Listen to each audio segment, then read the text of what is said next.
and I'm looking at the rope, and I think to myself, and I turned on my computer, and I see Habib saying, Alhamdulillah.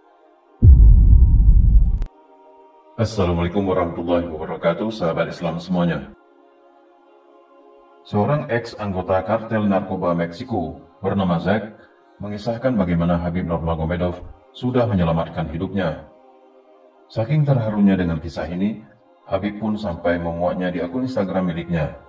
Making my rope, and I was looking where to hang myself, and I sit down on my bed, bro, looking at the rope, and I think to myself. Zack yang mengganti namanya menjadi Ali setelah menjadi mualaf, menceritakan kisahnya saat menjalani hidup sebagai anggota kartel Meksiko secara panjang lebar. Pria Meksiko ini menjalani masa kecil di Los Angeles, Amerika Serikat. Di sana ia hidup dalam lingkungan yang keras. I started hanging around with gangs, started theft, small crimes to try to get money. I was never deep in drug dealing. I was more deep in theft and in gun crimes. I've always said I was addicted to adrenaline, to the sound of a firearm. But it got to the point where, obviously, my mom didn't want me in the house anymore, around 15, 16. Because of the bad influence I was getting my brother and my two sisters. Namun semuanya berubah saat Zack memutuskan untuk kembali ke kampung halaman orang tuanya di Meksiko. Dia tergoda untuk terjun ke dunia hitam sebagai anggota kartel narkoba. Saat meraih posisi tinggi di dalam kartel, nuraninya menjadi risau. Zack tak tahan lagi hidup dalam dunia kejahatan. So we're up in the mountains, and I'm looking at the nature in itself, and I would look up in the sky and I'd see the beauty of the night sky, bro. And I would ask myself, what's after death? I started questioning everything because, in my mind, I was seeing myself getting murdered. So I was preparing myself to pass away because I knew that at the end of the day, nobody lasts. Obviously, I started questioning myself, and I started thinking to myself, you believe in honor, you believe in loyalty, you believe in being humble. Or are you going to die for this cause? This cause has no honor. You're poisoning your own society.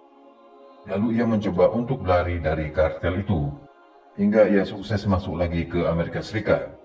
Namun di sana, ia kesepian. Zack kemudian dilanda depresi, hingga berencana untuk mengakhiri hidupnya. Namun sebuah lantunan murotal dari YouTube dan pekikan Alhamdulillah dari Habib membuatnya menjemput hidayah. This is the end. Yeah, I had touched rock bottom in my life, and I sit down on my bed, bro, and I'm looking at the rope, and I think to myself, if there's something out there that's real, guide me to something that is truthful. I close my eyes, and I'm like, I'm not gonna kill myself today, and I lay back, and I turned on my computer, and I opened YouTube, bro.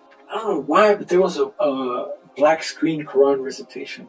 And I click on it, and I start hearing the recitation, and it just comforted me, and I fell asleep. You didn't know what it was? No, I didn't know what it was. Did you know it was the Quran? No, I didn't know. You don't need to know Arabic to feel... Of course, the tranquility, it's brought you peace, basically. Exactly. So, obviously, I've always been active in combat sports, and a homeboy invited me over to his house. He's like, hey, you want to see this UFC fight coming up? You want to see it? I'm like, yeah, I'm down. And it was...